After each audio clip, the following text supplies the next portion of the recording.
বিসমিল্লাহির রহমানির রহিম। আসসালামু আলাইকুম প্রিয় ভাই বোনেরা, আজকে আমরা আলোচনা করব আলুর দাম সম্পর্কে।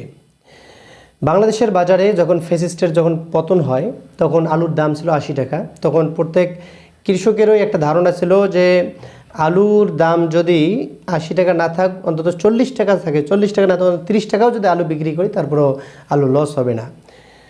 এই আবার আলুর আবাদ করতে গিয়ে দেখা গেছে যে আগের তুলনায় জমির দাম বেড়েছে, যারা জমি কন্ট্রাক্ট নিয়ে আলু আবাদ করেছেন জমির দাম বেড়েছে, তারপরে ওষুধ সারের দাম বেড়েছে, এরপরে আলুর বীজের দাম বাড়ছে। এবার যে আলুর বীজের দাম বাড়ছে এরকম হয়তো আলুর বীজের দাম কখনো বাড়েনি।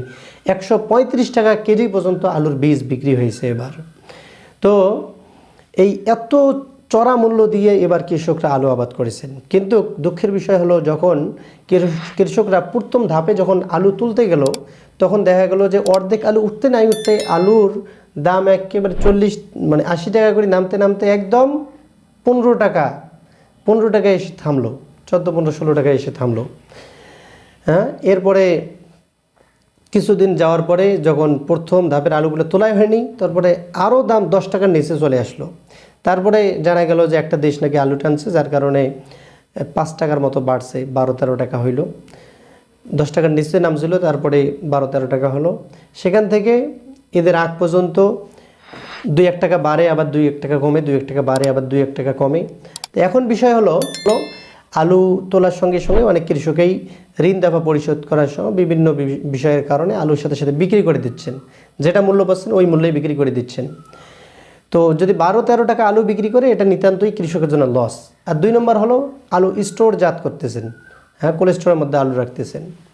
আর 3 নম্বর হলো বাড়িতে সংরক্ষণ করতেছেন। এখন বিষয় হলো, যাদের আলু আছে তো বাড়ি আলু খাচ্ছে, আর যার আলু নাই তা আশেপাশে প্রতিবেশী যে আলু পেয়েছে সেই আলুগুলো খাইতেছে, যার কারণে বাংলাদেশে এখন পর্যন্ত আলুর চাহিদা একটু কমই রয়েছে।